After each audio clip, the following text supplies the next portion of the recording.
Hey there, welcome to the LSAT Demon Daily podcast. I'm Abby and I'm here with Stuart, and we're both teachers and tutors with the LSAT Demon. Today, we're going to be talking through an Ask Button question, Stu.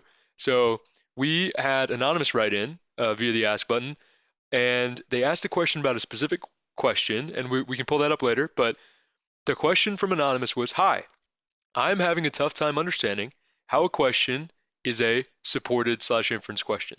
Could you please explain, based on this question, the linked question, and just on the general basis of this question type? Should I basically just look at it as a must be true? What do you think, Stu? High level thoughts? How do you think about supported questions? What makes a question a supported question? How do we handle these? First of all, I think they couldn't have picked a better two teachers to have on this podcast for this one because we both teach LR. So we have a lot of LR wisdom to share.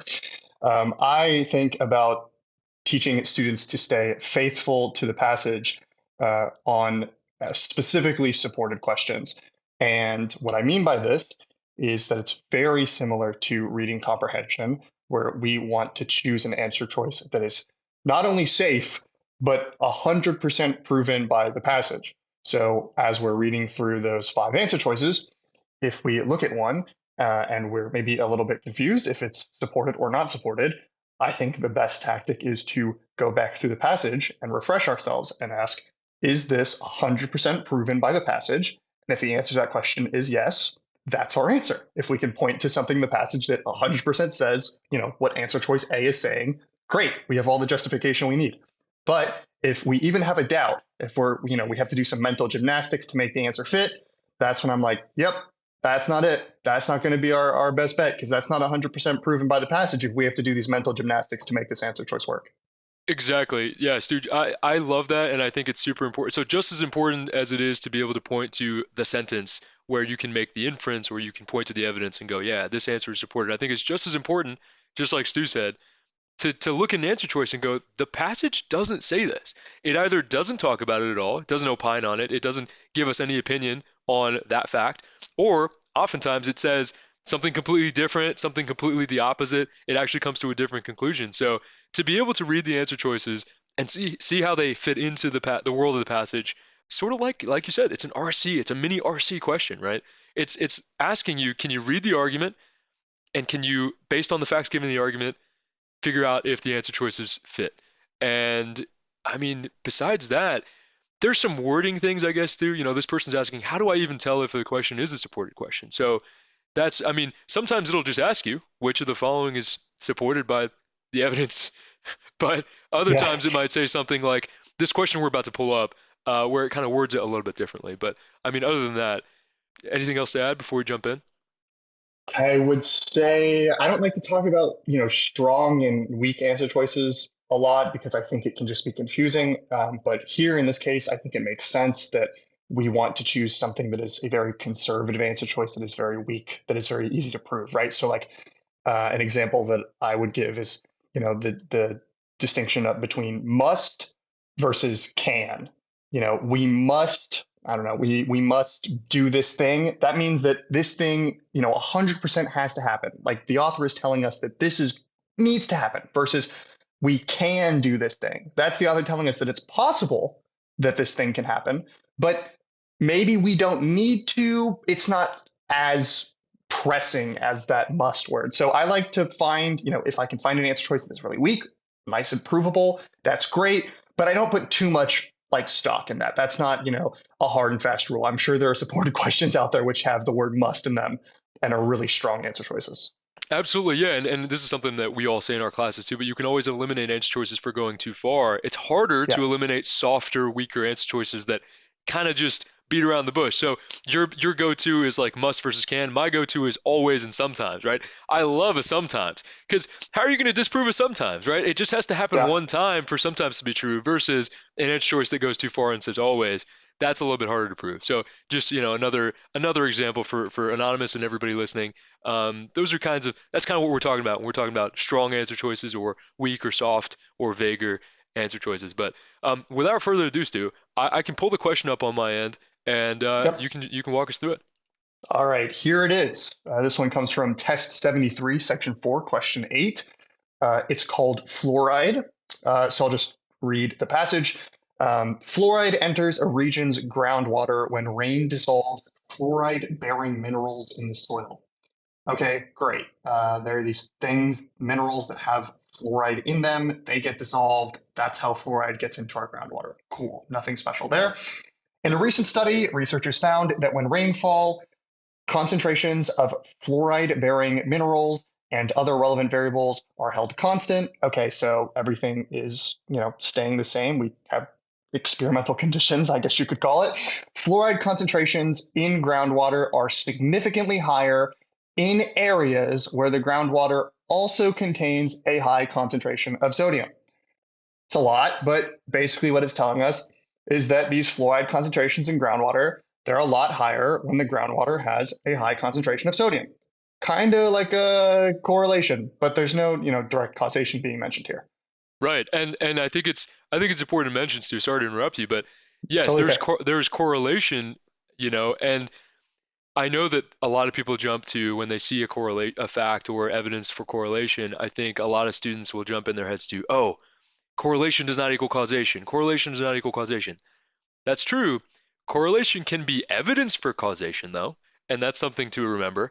So it's not necessarily that these can't be related facts. It seems like you said, almost experimental conditions. They're holding everything else constant, and fluoride is higher where the groundwater also has sodium. So the facts may not be unrelated, but for now we only have correlation. So we'll see what the question needs us to do. Yeah. So, question asks which one of the following can most reasonably be concluded on the basis of the researcher's findings? Yeah, supported question. We are trying to figure out, which one of these is essentially right, like the conclusion based on the passage. So let's just start off with A. I have a pretty good handle of the passage, right? There's nothing I can predict here. I mean, they can ask us so many things on a supported question that it's really difficult to predict. And I don't see anything like overlapping here. Sometimes on supported questions, you can see like some overlap in the passage with the information. Here, I don't have that. I'm just told about how fluoride gets in the groundwater and the fact that the fluoride concentration is higher in areas where the groundwater also has sodium. Okay, so see what we got. Answer choice A, fluoride-bearing minerals are not the primary source of fluoride found in groundwater. This seems to directly contradict the passage. It's certainly not supported, but I think it also contradicts the passage because it tells us that fluoride enters a region's groundwater when rain dissolves these fluoride-bearing minerals. So we know that it's like a factor of how fluoride gets into the groundwater that these fluoride-bearing minerals exist. We don't know if it's the primary. We don't know if it's the primary source. We certainly know it is Yeah, a source, and so yeah, I mean, there's a spectrum of wrongness that answer choices can be, right? They can either yeah, not be mentioned by the passage, or in this case, it is kind of contradicting the passage a little bit, not necessarily the primary part, but like we do kind of know that they are a source of the fluoride found in the groundwater. So there's kind of a couple things wrong here yeah. with this answer Emphasis on choice. primary for not contradicting the passage, but either way, this isn't supported. They could very well be the primary source of fluoride. We just don't know. So we can take A off the table. It's gone. Again, remaining faithful to the passage, right? If we look at it and have any doubts, we're looking right back at that passage to say, is this in here? All right, B, rainfall does not affect fluoride concentrations in groundwater. um, Kind of directly contradicting the first kind of, sentence again, yeah, right? I mean, again, like, does not affect is a vague term, but it seems to me that we know that fluoride will enter the groundwater when the rain dissolves the mineral. So that seems to me like the rainfall is affecting fluoride concentrations in the groundwater. yeah, exactly. So we can take this one off the table. It's certainly not supported. All right, C. Sodium bearing minerals dissolve at a faster rate. Here, I'd already be skeptical because I don't remember the passage telling me anything about like how fast these things dissolve, but let's see what the rest of it says. Than fluoride bearing minerals. Yeah, exactly. There's nothing here that says about the rate of dissolving of these minerals. And so I'm not picking it. I'm out on this one. Yep. Yeah, we don't know how fast either of them dissolve, let alone which one is dissolving faster than the other. It's completely not within the scope of the argument. Yeah. Answer choice D, sodium in groundwater increases the rate at which fluoride-bearing minerals dissolve. Yeah, right. I think this seems to match up pretty closely with that last part of the passage where we're told that these fluoride concentrations are a lot higher in areas where there's also sodium. And then we're also, of course, told about how rain dissolves these fluoride-bearing minerals. The passage has support for this. I can point to parts of the passage to justify this answer choice. I'm okay with this. It seems decent so far. Yeah, just to add, I think what are we told, right? We're told that fluoride in the groundwater is high at higher concentrations when the groundwater has sodium in it. So, like we talked about, right? There is this correlation between groundwater containing sodium and a higher concentration of fluoride in the groundwater as well. And we're also told that when you keep the rainfall constant, the concentrations of fluoride minerals constant and other stuff constant, that the only thing that changes is that fluoride is higher in the groundwater when there's sodium in the groundwater. So, Yep. yeah, like you said, not too crazy to conclude that sodium is affecting the rate. It's increasing the concentration of fluoride. Yeah. And so we found something that seems like very solid. And all I'd be thinking about here is making sure that I can eliminate E. So let's see if we can do that. E says soil that contains high concentrations of sodium bearing minerals also contains high concentrations of fluoride bearing minerals. But we don't know this. The passage doesn't tell us anything about what the soil contains and specifically, what the soil contains, like if there's like any kind of correlation between that, right? We're told that there are fluoride bearing minerals in the soil, sure. But we have no idea whether these are always, going to be present with sodium bearing minerals and vice versa. Yeah, So we're actually told nothing about sodium bearing minerals, and I think that in the past when we've taught this question, I think students misconstrue the fact that the groundwater has a high concentration of sodium with the fact that there must be then minerals with sodium bearing minerals. We're actually not told yeah, how the sodium gets in the groundwater. I think folks mix up that the way that fluorides enter in the groundwater is when rain dissolves fluoride bearing minerals. We're not told, are there sodium bearing minerals? Unclear. Is that how sodium gets in the groundwater? Unclear. All we're told is that there's sodium in the groundwater. exactly. And so we can't point to anything here that like makes E work. We already found direct support for D, and there we go. We're left with answer choice D. Now we just got to see if it's correct. Oh, this is my favorite part, Stu. Ah, love the Yeah, green. I love the green. Yeah, so closing thoughts. yeah. Staying faithful, staying true to the passage, treating it like it's an RC passage. Eric, shout out to Eric, our producer. Eric teaches LSAT cross training, I think is the class title. And I know for sure that he's had cross training from RC to LR and LR to RC.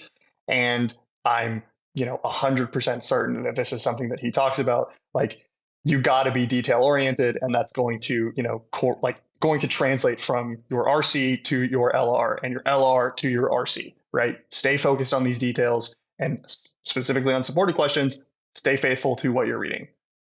100%. And just last, to answer one of Anonymous's questions directly, Anonymous, you're gonna get better at identifying supported questions just by reps, right? They're all gonna be Yeah. worded a little bit differently. They may not all come out and say supported, right? This one doesn't. And yet we can kind of conclude from the way that the question is phrased and what the question's asking you to do, that is asking you what is supported by the facts on the page. So don't worry, Anonymous, with the reps, the understanding will come. You'll get more familiar with the test, and you'll be able to do these easy peasy. Keep studying, keep killing it. All right. Okay. Well, folks, thanks for listening. You can email daily@lsatdemon.com if you have any other questions, or use the ask button like Anonymous did, or better yet, come to class. Stu and I both teach LR. We'll answer your questions. But if you'd like to ask us a question or share some LSAT or law school admissions news, email daily@lsatdemon.com. Thank you for listening. Yep. Thanks for listening.